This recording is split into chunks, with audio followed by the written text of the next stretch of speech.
The following is a presentation of Geekster Media. Remember that show back then? Remember that show? Turn on the TV, time was always flying. Why did they have to end? So many shows you forgotten. Now that we've got a podcast, we can release all the shows from our hands. Yeah, will you be the most TV dudes you'll ever listen to? As long as we keep on talking sitcoms and cartoons from back in the day. Okay, we confess, we were obsessed, but we got a podcast to help you remember that show. Hey there, TV lovers, and welcome to episode 36 of Remember That Show, the podcast where we revisit the obscure or forgotten TV shows of the 80s and 90s. Bug-eyed and ready to ride. I'm Adam. And totally able to relate to an alien prince with a superhero secret identity that gets adopted by a bafflingly diverse suburban family, I'm William Bruce West. I'm sure you can relate, Will. Definitely. Now, you may have looked at the show title, and if you've been listening to our past shows, been a little bit confused that we're not talking about a live-action show featuring a different insect-based hero, the Tick. But recently, it was revealed that the star of Masked Rider, Ted Jan Roberts, had quietly passed away 3 years ago, and it was only being made public now by his family. So the fan community, is paying tribute to him. We both have a history with the actor's work, and we just felt like we hadn't even discussed a Saban universe show at this point. So we made a last minute decision to switch things up. And so we will be delving into the details of Masked Rider soon enough. But first, we are going to provide a very brief overview of our thoughts on the live action, the Tick TV shows from 2001 and 2016, respectively, in a segment we call Theme Song. Adam, at the end of our conversation about the animated The Tick TV series, you indicated that you had special memories of the 2001 Patrick Warburton show. What was it that made it stand out to you? Well, I think what it was there weren't so many adaptations in live action. Certainly not for obscure indie characters that it's amazing they got an animated series and now they're going to get a live action series. And because I had so much affinity for the cartoon, I was just like, this is great. Like, I'm sure a lot of people are like, oh, Putty from Seinfeld. I really wasn't a heavy Seinfeld watcher. I tuned in every once in a while. I knew that he was on there. But for me, I was just excited to see, like, how would they do this? Because it's such a wacky show. And so my special memory, though, is that at that time, I had just started working at KB Toys and just been made a manager of this KB Toys Sears store. And so I was the only one working the night that this premiered on Fox. And so I couldn't watch it. So I called up my buddy Colin and I was like, Colin, dude, you got to record this for me. But also, there's nobody shopping here at like 8 o'clock at night. Will you just narrate to me what is happening on screen over the phone and hold the phone up to the TV? So he literally was there and he's like, okay, Tick and Arthur are in an elevator and Jimmy Carter is there. And there's also some Russian robot. And he was like trying to describe like the madness that was taking place on that pilot episode. And I was just like, wow, okay, this sounds like it's going to be something special when I get a chance to see it. So the next week, then I caught the next episode and I just kept watching it. It didn't last very long. I mean, it was one season. I don't even think they aired all the episodes. They aired 7 of 9. Yeah. So like Star Trek. No silver jumpsuits, though. All blue around here.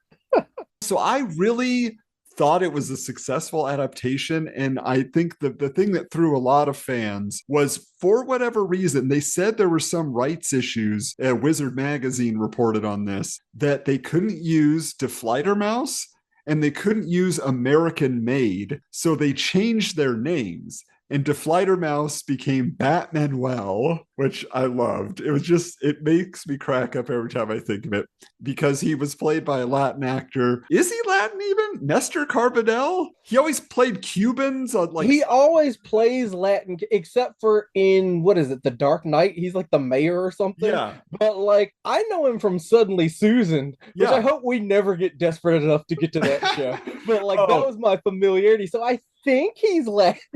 Maybe on some level, but it was funny because he literally on Suddenly Susan, he's like, "Oh, Shushan, why you do this, Shushan?" You know, like he had this weird lisp thing. Right. He almost does exactly the same accent as Batmanuel. He's like, Janet, why can we not get together? Come on, Janet. You know, that's what he called Captain Liberty, who was not American made. She was Captain Liberty, who is an actress that I remember most from, she was like the girl mechanic on Brotherly Love. I think she was sort of a love interest for Joey. And I was like, oh, these are actors I know from TV. And I thought Patrick Warburton did a great job. He is definitely just channeling Adam West. And he's like, all right, chum, let's go ahead and do that. So he wasn't 100% putty. He wasn't 100% Adam West. He was somewhere in the middle. You know, he had his shtick. He knew what it was. And then, the rest of the cast, like, I just remember they had great guest stars. Like the pilot episode had Christopher Lloyd as Arthur's boss. And I was like, they got Christopher Lloyd?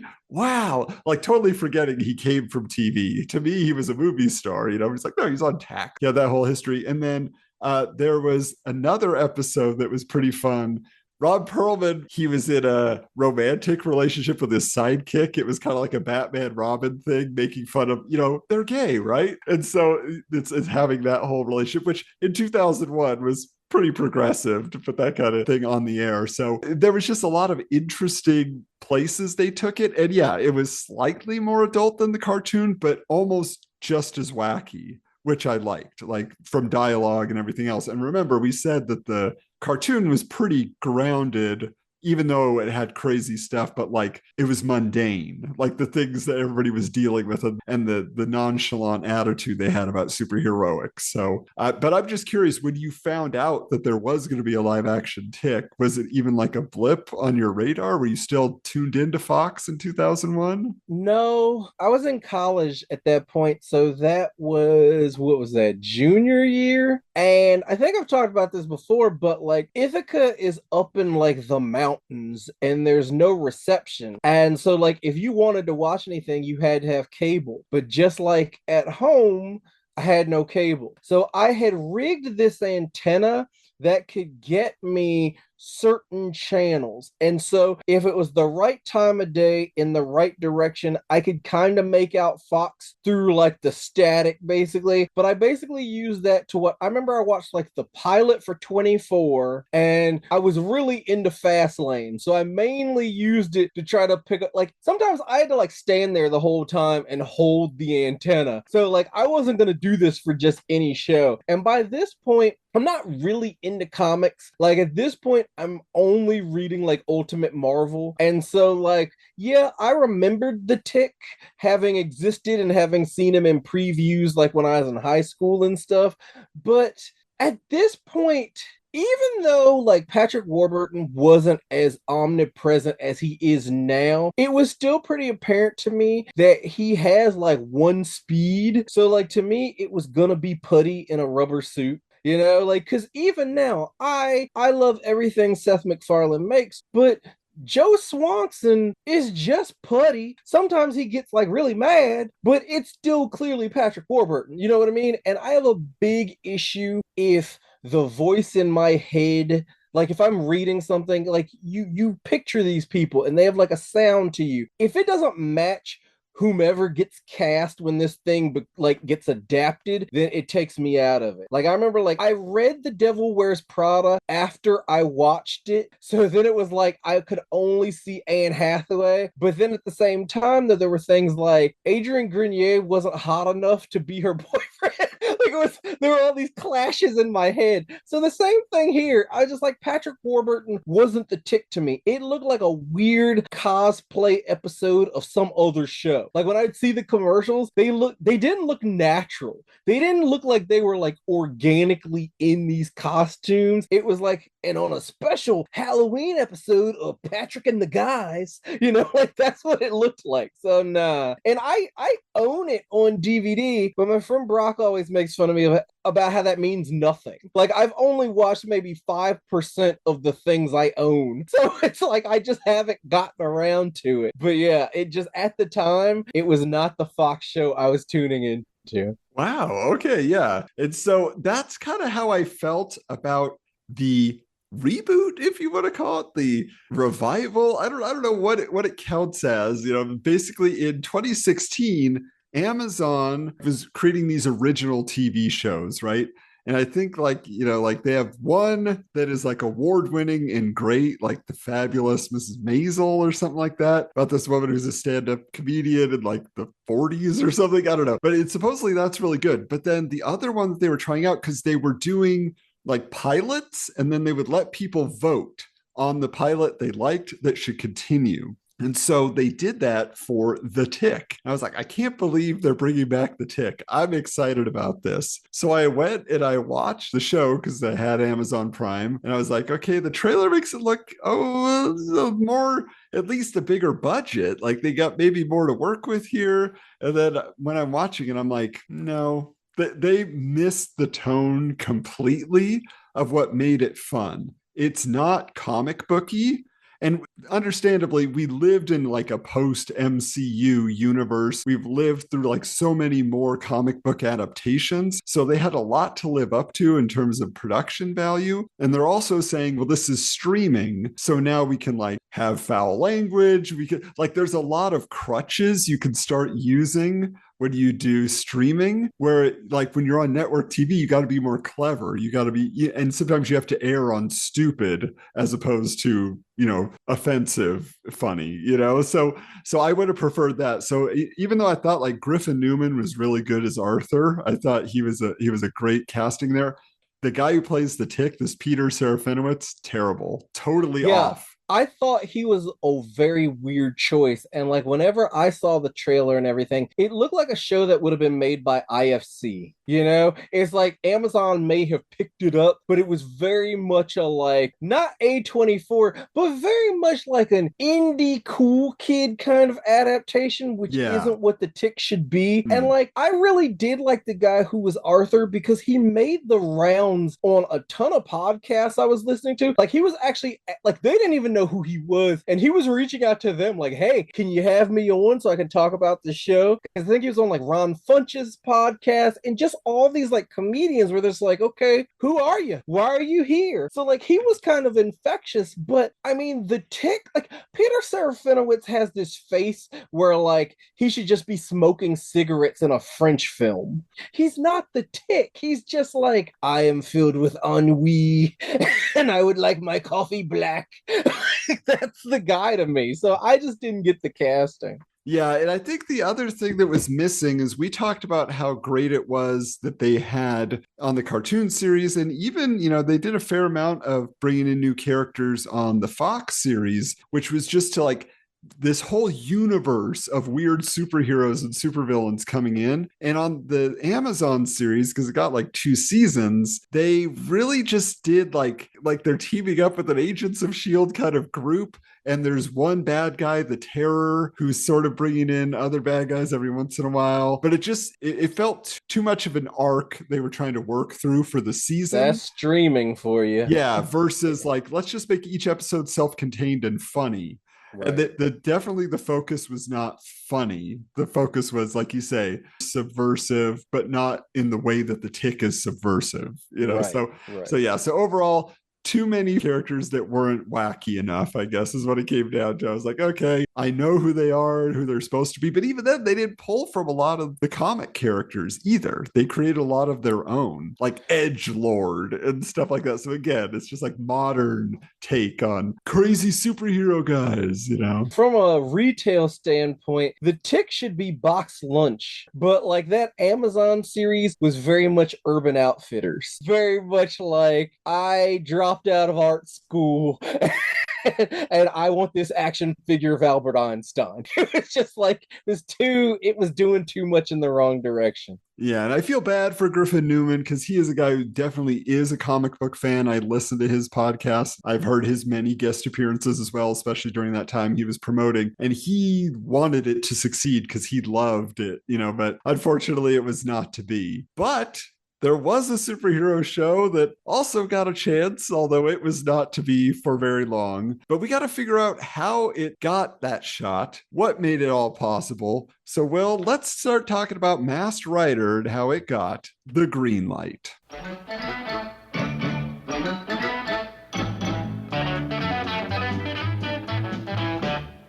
So, as we've mentioned many times before on the show, Mighty Morphin Power Rangers was a ratings and merchandising phenomenon that no one could have predicted. I would say that is, except for Marvel Comics mastermind Stan Lee. Lee had successfully gotten a Spider-Man TV series on the air in Japan in 1978. It featured giant robots and aliens, so it wasn't the Spider-Man we knew, but it was part of this trade with the Toei company who was producing all these action adventure shows in Japan. And so Marvel Comics could use in their publications in the US giant robot designs from various shows, and they created Shogun Warriors as a comics line, a toy line. And then Marvel also at this time, it should be mentioned, was licensing Godzilla from the Toho studios. So they were able to publish a comic book series that integrated, that atomic fire breathing beast into the Marvel universe, which I mentioned S.H.I.E.L.D. earlier. That was like S.H.I.E.L.D. was kind of like hunting Godzilla was kind of how it worked. It was a weird situation. But at this point, Stan Lee had moved away from creating comics as a publisher,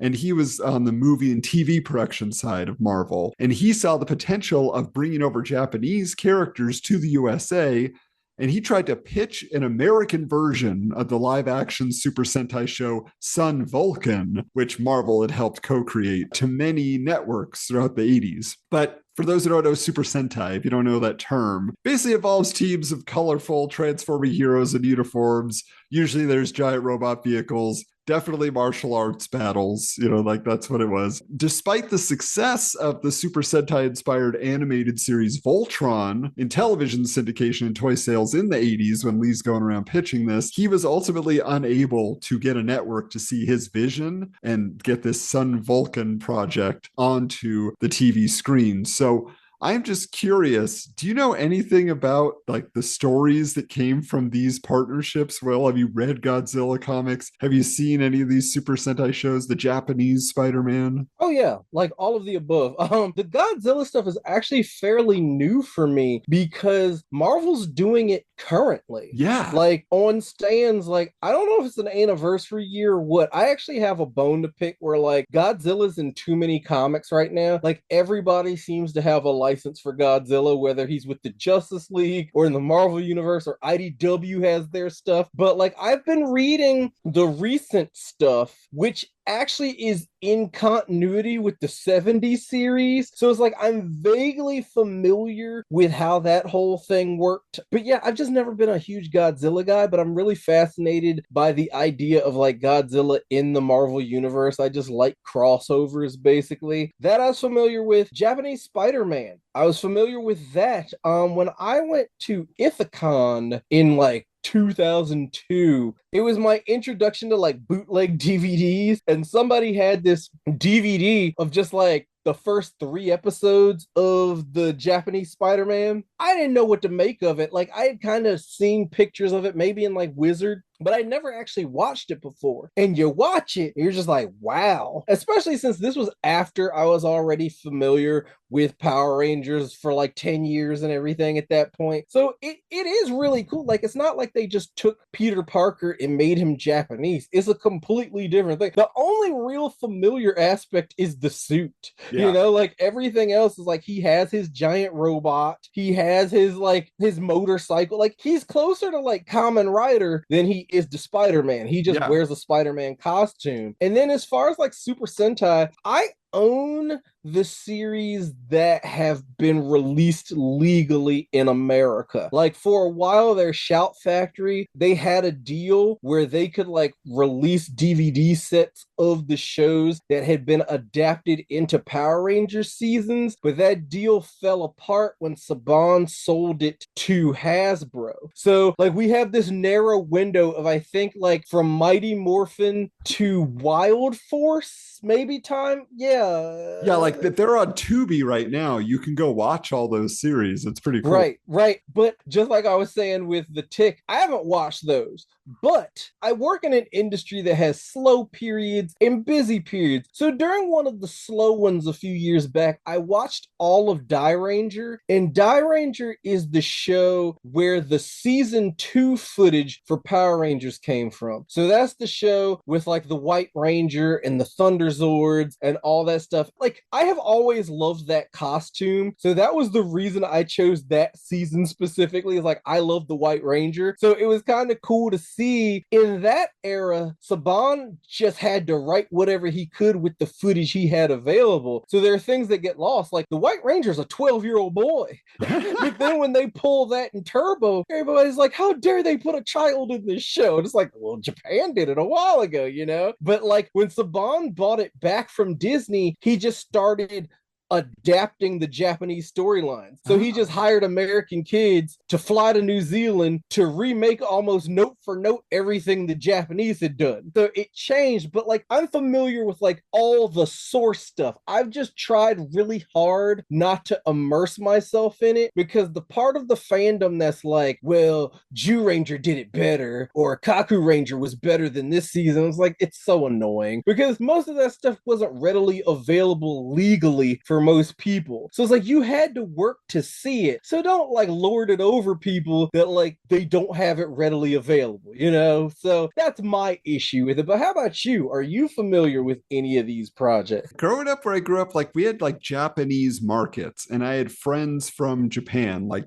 first generation, you know, their parents had just moved there. I was going to school with them, ESL classes they were taking, you know, and things like that. So I did see examples of all this stuff, but I couldn't have identified it at the time to say, oh, it's part of, like Ultraman was the only thing I knew because there was a series very early in the 90s where they tried to, and I think it was like made in Australia or something, but where like they had like a 1-season Ultraman show. And I was like, this is so cool. And my friend had the Ultraman toy. So I started like going to the Japanese markets and buying candy that came with Ultraman figures and stuff like that. So that was like pre-Power Rangers when I was understanding as Japanese imports outside of, obviously I grew up with Voltron. I had a lot of Voltron toys. That was one of my favorite cartoons when I was younger. But all this stuff, like the Japanese Spider-Man, like, because at the same time, there was an American Spider-Man TV show with live action as well, which also skewed quite a bit from the concept of the comics. So I knew that. Like, I remember there was a Marvel website for a time where they were showing episodes of the Japanese Spider-Man show. And I think this was like 10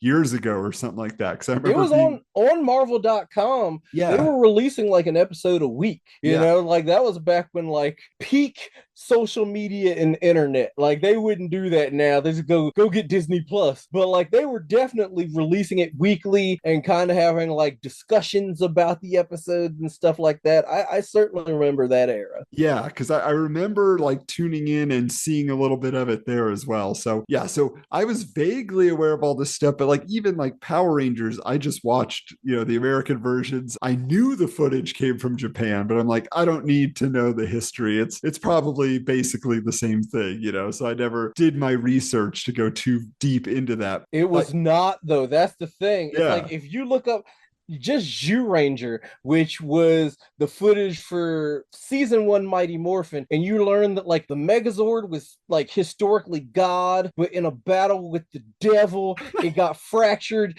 into like 5 different parts. So when they form the Megazord, they're actually reforming God. I was like, I don't need this. Because the only thing that was obvious that they changed was that the Yellow Ranger was like a bulky dude, not Right. a thin little Asian gal, like that we had in our series. And also the character, in costume didn't have a skirt like the Pink Ranger. So we're like, Exactly. that's not a girl. Like, so that was always the weird thing. But otherwise, yeah, I was just like, oh, I guess I'll hear about it someday. But I'm so curious to know how we got Power Rangers on the air. So tell us a little bit about that, Will. Well, at the same time that Stan Lee was making the rounds with Sun Vulcan, Kings of American cartoon theme songs Haim Saban and Shuki Levy were also pitching a pilot they had made called Bioman, which integrated footage of another Super Sentai series into new footage shot with actors in the United States. This too failed to make it to the airwaves until in 1992, when former Stan Lee collaborator and new head of Fox Kids TV programming, Margaret Loesch, decided to give Saban and Levy's revised pitch a chance to debut in the fall of 1993 as Mighty Morphin Power Rangers. Using the same formula as the Bioman pilot, this time based on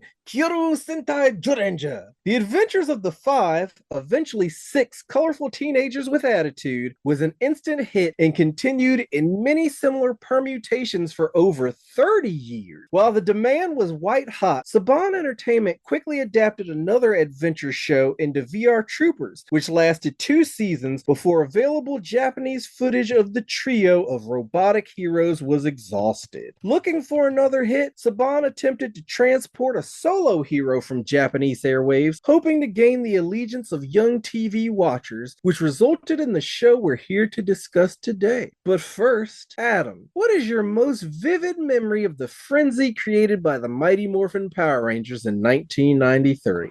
Oh man. I mean, we've talked about this here and there in the past. I feel like I'm pretty sure it's been on the show. A lot of times we're just messaging back and forth and sharing stuff. And I remember seeing the promo for this new show that's coming, Mighty Morphin Power Rangers, and getting so excited just by the whole presentation. Giant robot like Voltron, some cool martial arts action, the theme song, with the guitars. I was like, this sounds pretty cool. And the problem was, at the time, I was living in New Jersey with my aunt and uncle, my cousins, and my grandma, and I was with my mom's side of the family, and we were going on a road trip. We were going to Hershey, Pennsylvania to go on the Hershey factory tour, and we were going to go to King's Dominion in Virginia and do all this cool stuff. And so we were in a hotel, and we needed to leave to go. But I'm like, wait, Power Rangers is coming on at 9. I was like, I need to watch this show. I was like, can we just wait? And everybody's like, wait, what? It's like, yeah, I gotta watch this show, guys. Please. I've been waiting for it. They've been promoting it. They're like, okay. So my family is like sitting around in this hotel living room, just, why is he watching this? This is not for an 11-year-old. But for me, I was just like so locked in. So it's just like that moment of knowing I wanted to be there from the beginning, even just in the little teaser that they had provided, that it was so exciting. So it obviously, like we've talked about like the toys and not being able to find those, and I had to seek them out and all that stuff, but just that it continuously, the hype built and built and built. It didn't like come on strong and then fade. It just kept getting bigger and bigger. And that's what I remember most, is like, there's just, because there was always the new version, then it's leading up to a movie, that it's leading, to this, to that. Like, I just always felt like they never ran out of things to promote. I just eventually aged out, is all that it came down to for me. But I know you have so many memories tied to it, but in the earliest inkling of the show, what do you think hooked you? Honestly, it was the toys. Like, I can remember like it was yesterday, like watching Day of the Dumpster. That's the pilot for Power Rangers for you people who aren't familiar. But the thing that stood out to me, we've talked about the Totally Kids magazine, which was the Fox Kids newsletter. And coincidentally, I happen to have received it like the same weekend that this show premiered. So yeah, like I watched the episode. I really wasn't blown away. Like I was like live action for kids was supposed to have a laugh track and be like Saved by the Bell, you know? There wasn't really a precedent for this as far as I was concerned, but flipping through the Totally Kids newsletter, one thing that was always in every issue was a Bandai ad for some toy coming up from the series, usually like pretty soon after that issue was released. Like right before the White Ranger debuted, we saw like Saba and his Zord and stuff. So it gets you really excited. Like, wow, we don't even know who these people are. So I remember like seeing the toys in the magazine, and it was so strange to me because like I was talking to somebody on Blue Sky about this today. The Bandai Power Rangers toys were so strange. First off, they're 8-inch figures. When this is a time when figures topped out at 5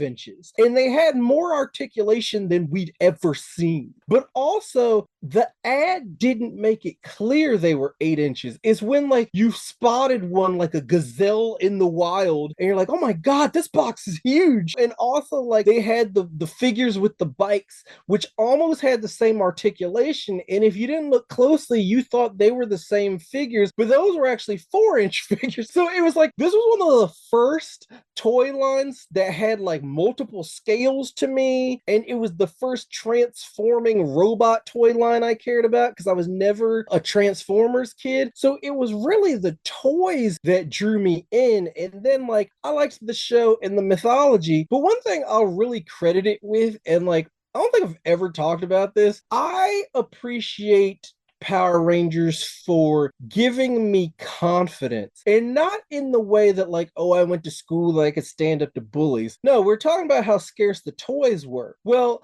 I was determined to get these toys. So I was constantly calling Toys R Us. We're talking like multiple times a week. Like, did you guys get the Power Rangers? Can you go back and check for me? I'm 11. I'm 12, but like it was scary at first, but then you get used to it and you learn how to talk to people. One of my pet peeves, I can't really deal with a bashful kid. Like I know it happens and kids get like timid and shy and nervous, but I like a boisterous kid who's like, yeah, I'm here. I feel like having to call these stores and having to talk to these strangers and all that, like they helped me not be that timid kid because I was shy and introverted and an only child and all that, and it just helped me learn to talk to strangers, but also you learn like manners go a long way and that kind of deal, you know. And like now I'm terrified of the phone. Don't call me, like text me. Like I had a bad telemarketing career experience, but like at that point in time, like it was a godsend, you know. So like that's my earliest like powerful what drew me in was really the toys. Well, that is interesting. And I'm curious to find out if the show we're here to talk about today taught you any actual life lessons and gave you coping skills. So let's find out what it was all about in our elevator pitch.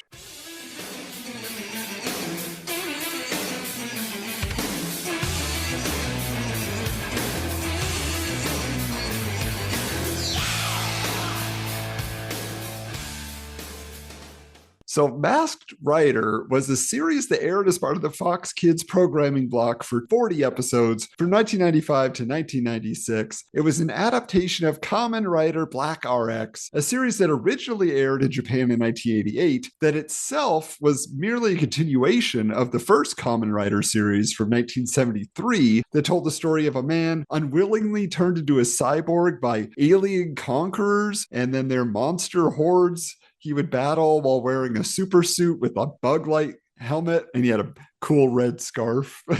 And he would travel on an enhanced motorcycle. Now, what's interesting is, as with Mighty Morphin Power Rangers, Masked Rider was using that existing Japanese footage for the action sequences and then shooting all new American footage for the hero story taking place out of costume. Speaking of which, we should mention that the American footage and what they were doing here, Masked Rider actually originally appeared in a 3-part event on Mighty Morphin Power Rangers titled A Friend in Need, where the Rangers traveled to the planet Edenoi and teamed up with a band of rebels led by Prince Dex, played by Ted Jan Roberts or TJ Roberts, to fight against Dex's evil uncle, Count Dragon, who, having conquered the planet Edenoi, was now headed to do the same to Earth. And Dex had been given the powers of the Master Rider by his grandfather, who was the king of the planet, now deposed by this evil count. And he was tasked with defending Earth from Dragon's forces. So it was an interesting setup in tying into the Power Rangers universe. They did that for those episodes, and then when the show started, kind of had its own continuity. But they did say at the time, oh, this is where Alpha's from, the robot that works with Zordon. He's from the planet Edenoi. He was created there. That's how they make peace, is that they say, like, Alpha said we could come help you. You know Alpha? But yes, very interesting in this idea. Okay, we had a team, now we have a solo hero in Masked Rider. But talk to us a little bit here, Will. What was happening when we weren't watching old Japanese footage from the 80s?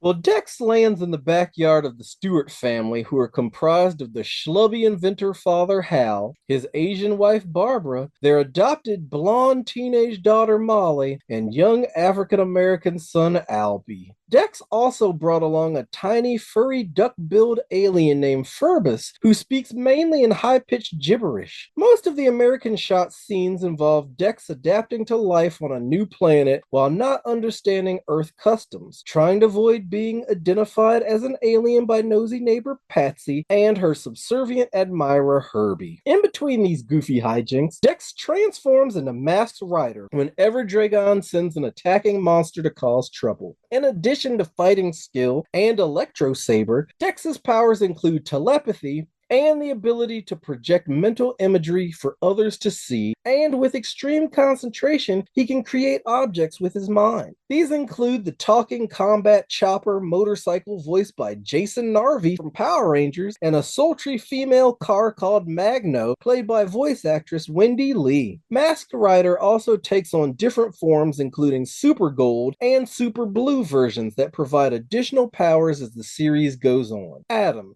did you watch Masked Rider when it originally aired? Yes. So I was not a VR Troopers guy. I did check it out and I was just like, this is less fun Power Rangers. This is just a little too serious. This isn't for me. And so I started watching Superhuman Samurai Cyber Squad instead. And then I saw this promo for Masked Rider and I was like, that is a cool outfit. Like I like this armor. I like the bug aesthetic. So I tuned in. I'm like, I want to see what this show is about. And I was watching Power Rangers still. So I saw the crossover episode. I was primed for that. And I was like, oh, he's getting his own series. Okay. And I think, didn't they air it kind of like right after the last episode? It was a couple weeks. A Friend in Need is the season 3 season premiere of Mighty Morphin. Like, a lot of people think that it's Ninja Quest, but this serves as a buffer between the movie and Ninja Quest, since Ninja Quest retcons the movie. So like the first 3 episodes of season 3 are A Friend in Need, and I think that was September 9th,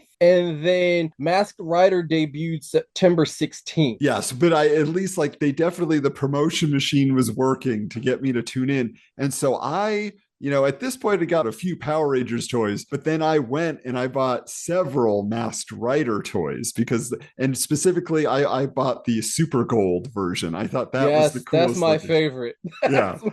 And so I bought that, and so I was tuning in, and I mean, very quickly, I realized it was not Power Rangers. This is a very different animal, which we'll get into, but I definitely was there at the beginning, and I was interested. I wanted to know more about it. But Will, we've talked about this in the past. I have your Power Rangers VHS tapes in my collection now, and I've watched through them all, and I've seen the promos for Masked Rider and stuff, but I don't find episodes of Masked Rider that you taped. So did you watch it? No, I didn't watch it when it originally. I was like you. Power Rangers was a hit. I tried VR Troopers. I feel like we should have known something was wrong with VR Troopers when A, it went right to syndication, and B, Bandai didn't do the toys. It just had this like redheaded stepchild vibe to it, but like you said, it wasn't fun. It was a very dark show. And I think that's kind of like why Power Rangers has succeeded. It's the only time Saban got the tone right, because VR Troopers is too serious. And then when he gets to like Masked Rider and then with Beetleborgs, too dang goofy. It's too goofy. And then like when you want to balance it out with dark 80s fight scenes, because like the image quality changes drastically. But no, I watched A Friend in Need, but then I checked out because I'm very particular. Even when things are fantastical and like made up, I still need some logic to apply. And so if Masked Rider appeared today, we would look at the Stewart family and be like, oh, they're a blended family. That family made me angry in 1996 or whatever.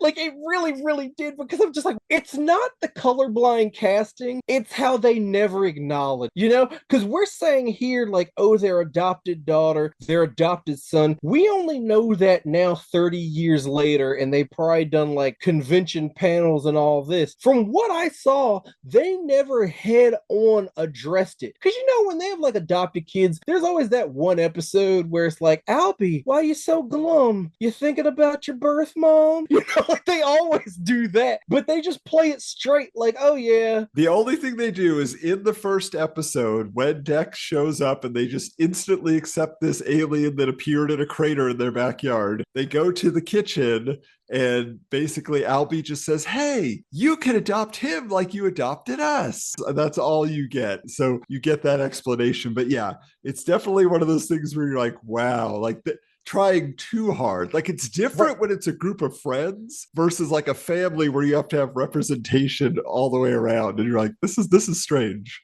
It's one of those scenarios where it's the elephant in the room. It's like it draws more attention to it by ignoring it. You know, but I did come around. What I'm saying is I didn't watch it on Fox Kids. In about a year, it goes into syndication. It basically replaces VR Troopers. So it becomes the show I watch while I get dressed for school every morning. So I eventually did watch the series. I just didn't support it on Fox Kids.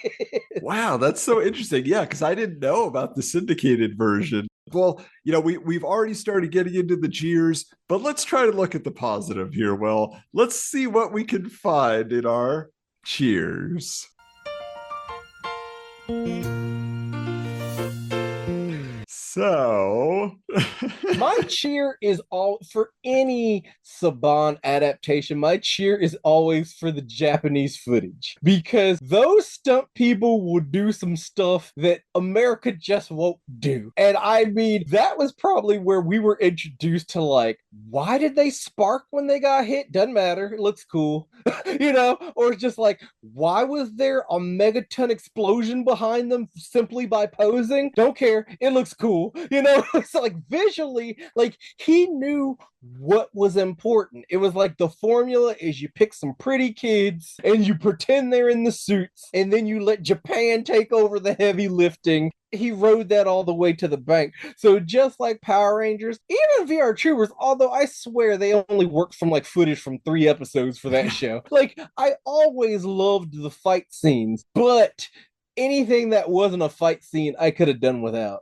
Yeah, well, and I think they selected the right Kamen Rider series because there is like such a vast universe. And like, in fact, a lot of those are on Tubi. And I watched like the original series and stuff. And the other costumes just don't look as cool. But this one from the Black RX, it looks really awesome. Well, it's awesome, but also simple. Because if you get to like current, like present day Kamen Rider, it's very like regal and very ornate. You know, like it wasn't that long ago, probably last decade, Kamen Rider came back to America, but it wasn't Saban. It was Kamen Rider Dragon Knight, and it was weekend syndication. But the trick with that one is their advisor is played by Mark Dacascos, who a lot of people know from the Iron Chef, but you should really know him from like Crow Stairway to Heaven and all this other stuff, you know. But like the interesting part there is Dacascos was the Red Ranger when Saban put together the Bioman pilot. Right. You know, so it's like America has had Kamen Rider before, but the Masked Rider suit is simple and excellent. It gets right to the point. It's almost like a precursor to what we're going to start to see from like DC hero suits. You know, it's like armor. It's not spandex. It's clearly not spandex, which is what we had gotten used to from Power Rangers. So I thought visually it was a great choice, and the action didn't disappoint. Yeah, now I have to say, TJ Roberts as our star, there are things to say about his performance. However, he plays the intensity of a determined hero very well, especially when he's using like his mind jewel powers. You believe that he is totally invested. And there is also something unique about the way that he interacts with other actors on screen, human beings, which naturally kind of makes him seem like he's from another world. He really fits like playing an alien. And we should mention too that he had starred in several direct-to-video films prior to getting this role. There was these movies called The Magic Kid, where he was basically a little kid who was really good at karate, you know, and then A Dangerous Place, which is a really interesting one where he had to fight Corey Feldman playing a gang leader. It is a fascinating, like, you know, hero's journey in high school type thing. But my favorite movie of his, it's a guilty pleasure of mine, but it's a true pleasure and I love it. This is a film he made like right at the tail end of the Masked Rider era. It is called Tiger Heart. Okay, and this is a film that I caught on like Showtime or HBO or something on like a Saturday afternoon hanging out at my friend's house. And I was like, it's the guy from Masked Rider. No, we have to watch this. And there was a replay of, you know, what it happened when we watched Power Rangers with my family. My friends are like, why are we watching this? I'm like, this is hilarious. This is so good because he produced it, which made it like a total vanity project. Like he and his dad, like basically are the ones behind it. And it's basically the story of a local martial arts prodigy who fights against an evil land developer that's chasing out local business owners because he wants to build a mall. But he's like breaking too. I mean, basically, except that he's like hired like these thugs. They're going around blowing stuff up and just beating up people randomly. And so there's all these just scenes of like senseless violence, but it's all terribly choreographed and so stupid. And it's just really like nonsensical. The main thing though is technically like the fight scenes with TJ Roberts are really good because he's a great martial artist. But when he acts, he's so smug throughout the whole thing that you just want to slap him. Like you just watch him and you're just like, he thinks he is so cool and so charismatic. And it's full of terrible attempts at comedy, a love story that tries to make him likable, but it fails hilariously at every turn. And like the final fight scene is a bunch of 8-year-olds he recruits from his dojo, and they come in and they fight the 30-year-old tough guy henchman, and they're getting beat up like it's a Three Ninjas sequel, you know. So there's just familiar faces. Well, Carol Potts, the mom from 90210, as you guessed it, the mom. And there's also the short guy blind date who Jesse rejects on Saved by the Bell, plays his best friend. Oh, him. Yep, so that guy. And Robert Lasardo, who's one of the Los Locos gang members in Short Circuit 2. And pretty much every time you need a generic gang member, it's Robert Lasardo. Or Danny Trejo. Yeah, or Danny, yeah. But this guy's hilarious. I love him in this movie. So anyway, Tiger Heart. I have copies on DVD from France, from Spain, from England. I have so many. I have a project in mind, which is I have a Masked Rider Dex figure. It's the only one I have now on card, and I want to turn it into a Tiger Heart action figure. That's my plan. So what would be the difference? Do you just put like a TH on his chest? Like, well, I got to create a card, a new backer card that says it's Tiger Heart instead of Masked Rider. I was really hoping you were going to say he was like a young warrior who somehow had the heart of a tiger, you know, like Dragon Heart. This thing got real bad. Well, and it's like the videotape cover shows half his face fused with half of a tiger's head. So you think he transforms into a tiger kid. There is nothing supernatural about this. It's just a kid fighting thugs. You know, that's all it is. I gotta ask, can he act? like for what he is at the time, like I don't expect him to be like I see dead people, but like can he act? Is he Peter Engel quality at that point? He does not have comedic timing. He's better at sincerity. Like when I'm talking about that movie where he's fighting Corey Feldman, A Dangerous Place, that's the sincere version of Tigerheart. Tigerheart, he's definitely trying to be funny and clever, but not make himself the joke, but he does. But like A Dangerous Place is the successful version of what he can do, where it's like, I've got to do this. You know, like when he's that type of determined hero, like I said, then you buy him. But any other like, oh, he's just a fun guy. He's not a fun guy. You don't trust him to be a fun guy on screen. But what I like about the series is at the beginning, he's a weird alien guy and he doesn't fit in. But by that second season, I guess it's the syndicated era, he has adapted.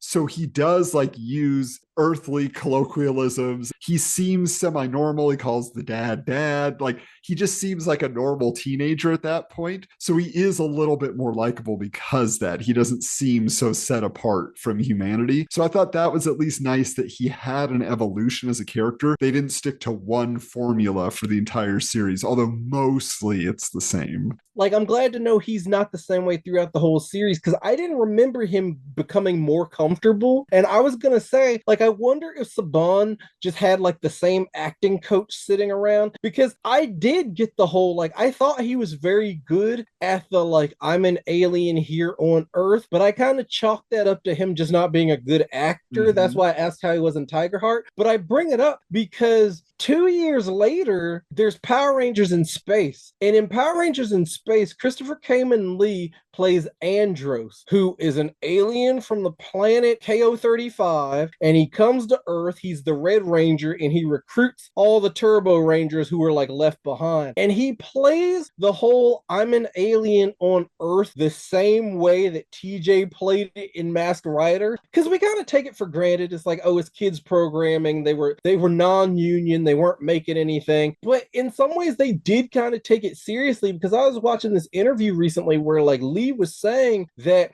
he was told by producers, like they pulled him aside and they were like, your character's supposed to be like an ass. It would probably be good for you to not hang out with the rest of the cast because like you don't want to get too comfortable with them. Like your character's not supposed to be likable. And that played into the whole like it's because he's alien and he doesn't get the customs, but also like he's on a mission. Like he's got to kill Dark Spectre and they're just like, hey, we want to get back to Ernie's, you know? So it's just like different goals, you know? Yeah. But comparing those two characters that were very similar on paper and their execution was the same, I wonder if there's just a Saban acting coach who's like, give me alien, give me more alien. You can do it. I know you can. And I'm sure they were doing that. I do also like that in the early episodes, every time he's about to fight, they cut to the Japanese footage. And I get so upset because I'm like, I know he can do the moves. I know he could be fighting. But by that second season also, there's a lot more where he is the one doing the fighting. And at the last minute, he'll change into Masked Rider when he's overpowered. And there's a lot of footage where they end up using the Japanese footage as a stand-in for Dex. So if it's like back of head, right, that kind of deal. Yeah, because they dressed him in the same outfit. There's like there's an episode where he's wearing gloves all of a sudden, and you're like, why is he wearing gloves? And it's like, oh, it's because the Japanese actor was wearing gloves in that one scene. I thought he broke his hand or something, and they were up, and I was like, wait, those are gloves? Okay. Right, a skin cast or something. Can you remember, is there a scene ever, because this is rare in Power Rangers, but is there a scene of him in the suit with the helmet off? Not like, does he ever get in a Masked Rider suit in America? Well, I certainly have not watched every episode ever. I don't recall, because yeah, you're right. It would just make sense that he would take it off at a certain point and do that. But I'm sure there's a Masked Rider fan out there who like, somebody's head just exploded because they're like, he does it in the pilot.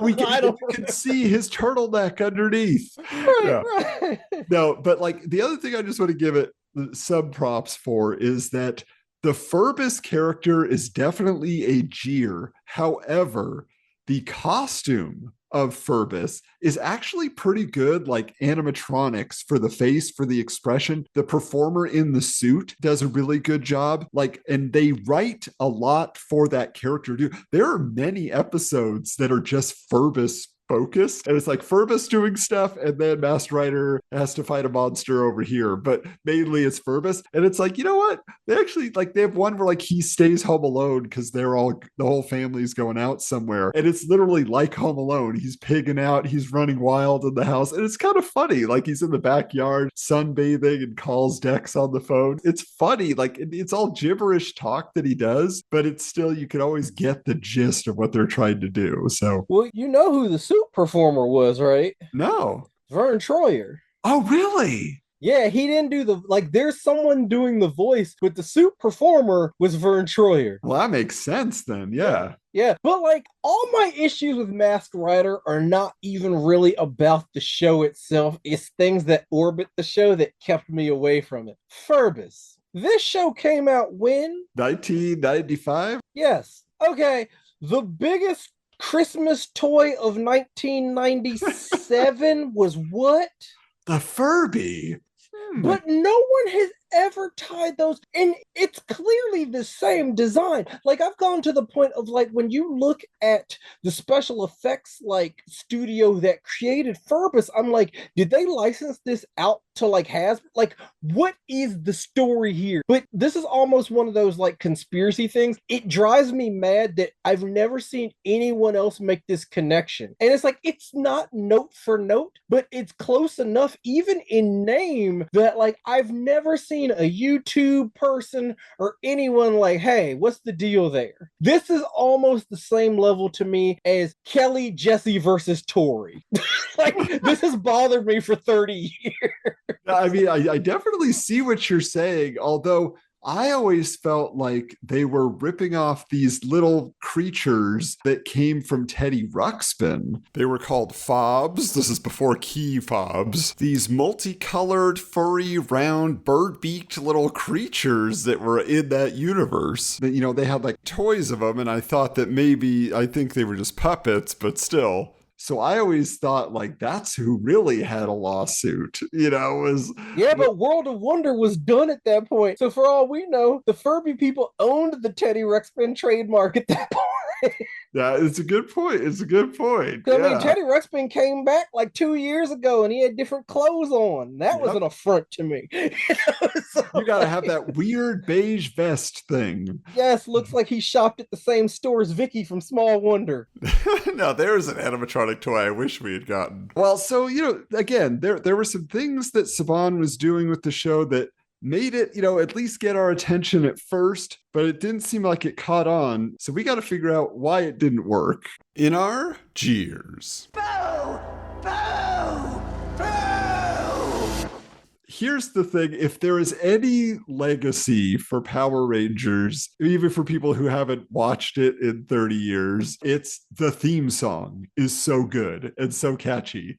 The theme song for Masked Rider is so bad. It is just orchestral arrangement. It's hero music. And then a monotone voice just says, Masked Rider, over and over again. It sounds like it's from a video game. It's so lame. And I feel so bad. Like Haim Saban, Shuki Levy, they are like so awesome at writing theme songs. They were too busy like producing the show. They didn't have time to write a song. Like, because Big Bad Beetleborgs, the next show, it has a catchy hook to it. Big Bad Beetleborgs. Like, you at least have that, and then weird talky rap stuff, you know. But... yeah, talky rap. Because even VR Troopers, I don't hate, but I don't even remember Master.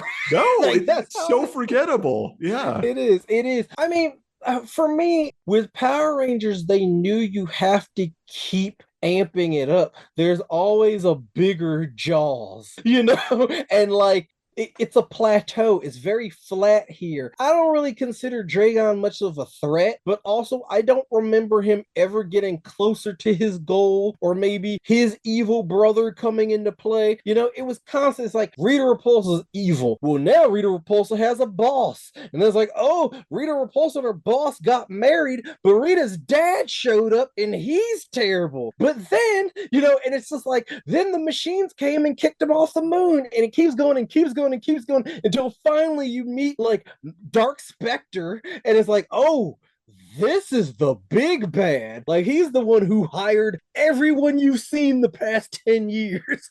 So, like, it didn't have that. It was kind of like, well, it's Tuesday. I guess I fight this guy. Well, it's Wednesday. I guess I fight this guy. Go back to my weird United Colors of Benetton family. Like, it didn't evolve. No, and to your point, like, the villains didn't evolve either. Like, Count Dragon looks cool. He's kind of like a gold Destro from G.I. Joe, sort of, but he's totally one note, and he has no comedic foil. Like, he has a whole group of villains that hang around him. I think one of them is supposed to be his wife. They're all on the same level of malevolence, but nobody has a personality. It's like reading a Rob Liefeld comic where the villains are just evil for the sake of being evil, and there's so many of them, but you can tell none of them apart, except that, okay, this guy is like maybe furry, and this guy, over here, oh, and that's a girl. Like there's nothing about them that are distinguishable character traits. And Power Rangers, again, you talk about them getting the formula right. Rita, at the beginning, had a whole group of silly minions. They all had different voices, but they all had very specific tics that made them fun and funny. And then when Zed shows up, he's in a full face mask and bodysuit, and he is still like the funniest guy on the show. Like, he becomes a comedic partner with her. He plays the beleaguered husband to Rita. Like, they did so much with those characters, and the villains in this show are just boring.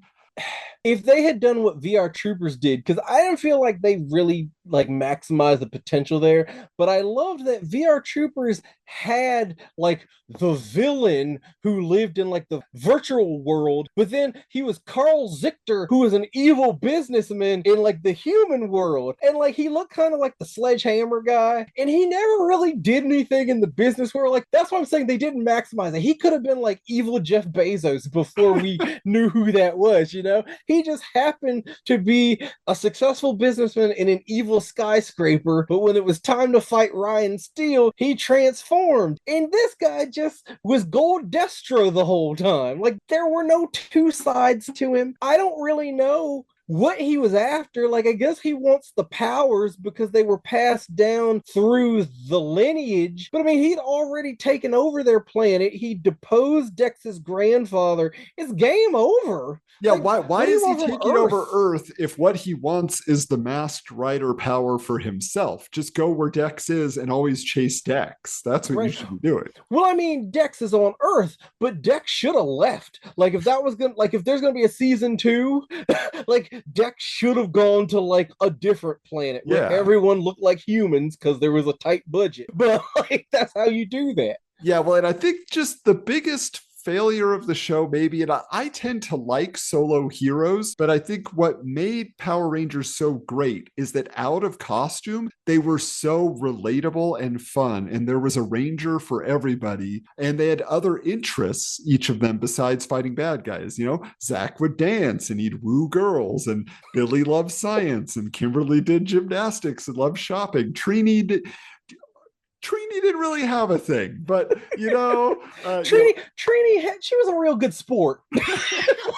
And then, obviously Jason and Tommy were just martial arts all the time. But to me, like, the problem with Masked Rider is it's like you had Power Rangers if it only starred Jason. And Austin St. John was not Mr. Charisma. And it's the same deal. It's like Dex gets leader cred because he's the only hero, just like Jason was. He's like, I'm like Leonardo. I'm the one who gives the orders, but otherwise I'm not that cool. And Dex is just like so single-minded for every episode. I'm just waiting until a monster shows up and then I'm going to fight him. Okay, whatever you're saying to me, yeah, I'm experiencing that. But really, there's going to be a monster in a minute. So everybody be quiet. I got to go fight that monster. And so it's just like, it gets really old real fast because he doesn't have, like I say, until a little bit later, he sort of comes out of his shell. But even then, it's not like, I love video games. Even though there's a video game episode, they're like, you're really good at this. He's like, yeah, I'm just really good at this. You know, like it's not like he has passion for anything outside of fighting. Well, another jeer for me. And again, all my problems with this show, some of them aren't really its fault. It's my fault, or it's the lack of like resources. But keep in mind, this show started right after Full House ended. And the daughter looks like great value Candace Cameron. Yes. And so, like, for the longest time, I was like, man, was this the only job she could get? Now, of course, her name's in the credits, and it's not Candace. For all I know, it's a stage name, you know? And we don't have Wikipedia or IMDb for me to look it up. So for a while there, I'm really just disappointed that DJ Tanner is slumming it on this, like, C-level Saban. Well, she's definitely she kind of almost has an Amanda Bynes flavor to me as well. She's kind of like, she's the friend on a Full House or on Sabrina or something. She's that level. Like, she's not going to carry anything herself, but you're like, yeah, I mean, she's got a cute 90s girl look. Well, Will, we got to see what we could have done, you know, to give Masked Rider more than one season split over 2 years and try to figure out what was missing. We've talked about the formula. What could it be? We're going to arrive on our motorcycles as the show doctors.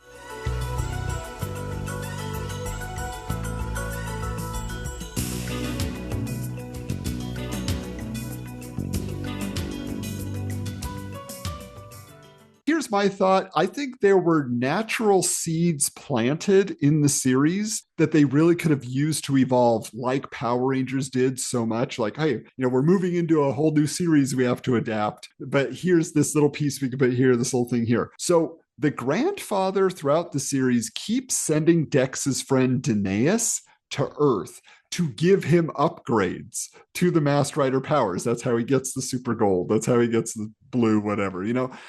The truth is that actor playing Danaeus is much more likable than Dex.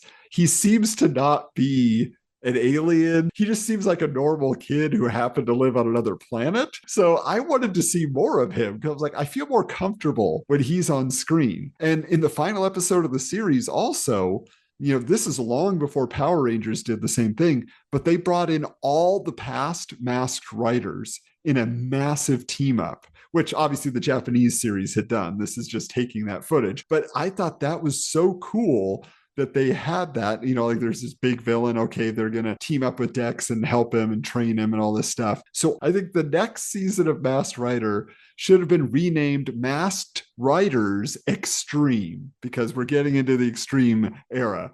So you're bringing Danaeus to Earth permanently as the Robo Rider, because in the first episode he shows up, it's that Count Dragon turned him into, you know, dime store Masked Rider, you know, like, and he's like a robot version and they have to fight each other. And so he's already got access to those powers technically. So that persona, you know, I think works well. It's kind of a Green Ranger scenario. There's an evil version of the hero and then they turn good. So we do that. Obviously, I think this is a period where they need to do more American fight scene filming, like Power Rangers would start doing as well. But to freshen up the series premise altogether, I want the two of them, you know, Danaeus and Dex, to be recruited to an extreme sports crew that travels around the state and puts on exhibitions for school assemblies. Did you ever have like BMX bikers come to your elementary school or anything? No. Are those the ones who tell you not to do drugs? That's like right. The power team? We never had that, but I know they exist. Oh, we had those guys. My school was they were fine with drugs.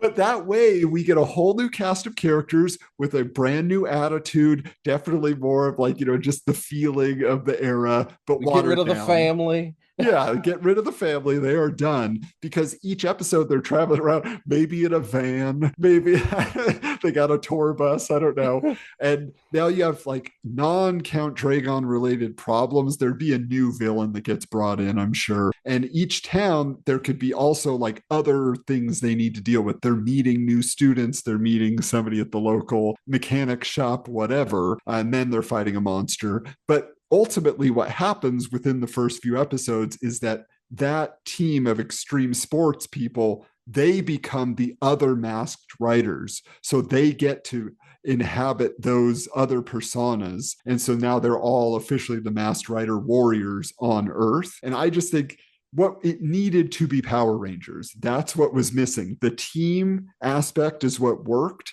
and Masked Rider was never going to have it being Dex and the family. Like nobody wanted that. So that's my pitch. Masked Riders Extreme in 1996.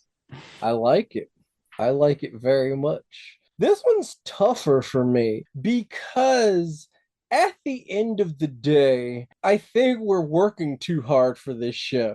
Like, it committed the cardinal sin of kids shows in that, like, it just didn't sell toys. Yeah. We could make the best show ever, but Bandai wasn't moving toys. I have Magno and Combat Chopper that I got from KB on like super clearance. Like they still work. I love those. There's certain aspects to those toys that were better than Power Rangers. Power Rangers didn't have talking toys at that point in time. And the bike sounds just like Jason Narvi, and the car sounds just like Wendy Lee. I liked those toys, but they went right to clearance. So I'm kind of like, if we don't fix the toy situation, it doesn't really matter. But putting that aside, here's what I would do. Saban was known for like budget shifting. So I would push Beetleborgs another season because Beetleborgs starts in 96, but I would take the budget for Beetleborgs season 1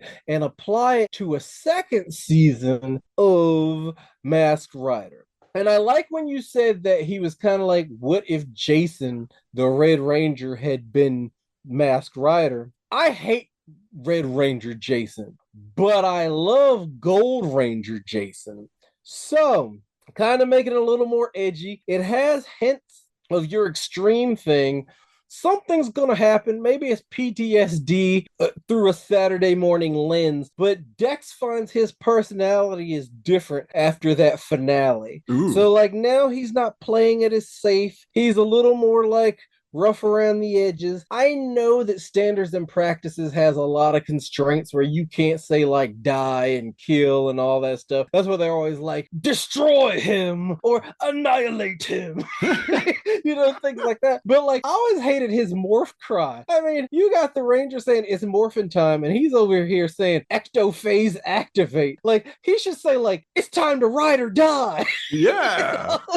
So that would be my edgier Dex. And then it shifts the Saban timeline a little bit because what happens here is so Mystic Knights of Tir na Nog, which we're going to have to cover eventually because it's the one Saban show that has no source footage because it's not like Japan was making a medieval series. So it was very expensive for Saban, but it seemed like it sold enough toys to where he was actually going to make a second season, but Power Rangers in Space did better than they expected it to because it was supposed to be the final season. So they took the budget for season 2 of Tir na Nog and gave it to create Power Rangers Lost Galaxy. So in this new timeline, Mystic Knights never exists because the season 1 budget would have been allocated to start Beetleborgs a year later. Wow. Okay. Well, I like that. I think that it makes sense.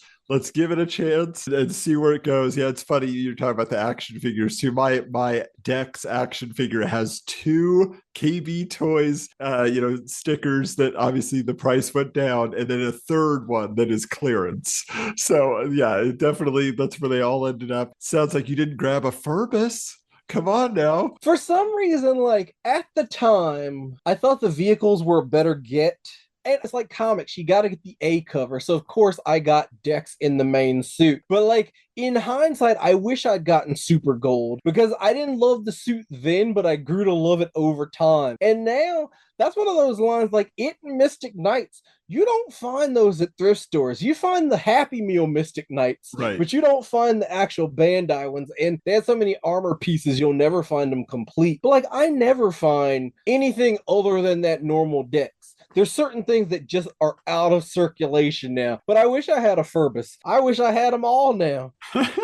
Well, maybe someday you can have them all. But in the meantime, we got to move on. We got to ride off into the sunset, say goodbye to Masked Rider. And we got to knock on a door. I feel like we teased this a while back, and we've been building up to this special series for this summer, and the summer's starting to run out. We got to tell you all about Come and Knock on Our Pod. This is our Three's Company spin-off series exploration. So we are going to talk about Three's Company itself, but also the show that directly inspired it from England. So we'll get into that. We're going to talk about the Ropers. We're going to talk about Three's a Crowd. So we got plenty of these shows. The history of Three's Company is fascinating. The comings and goings of the cast and all the attempts to keep that universe alive and expand it. So we hope that you will join us for this special series as we close out the summer, talking about John Ritter and Joyce DeWitt and a host of blonde roommates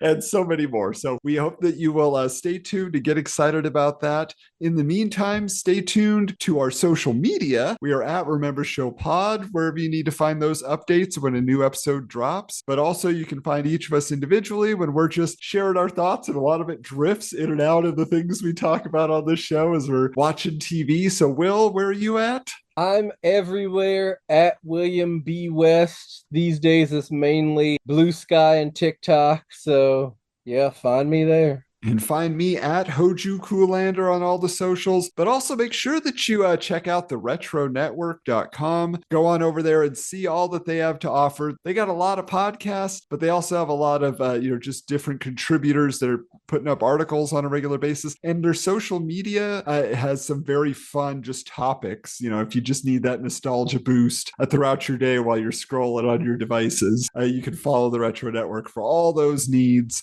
But hey, until next time, we're changing the channel.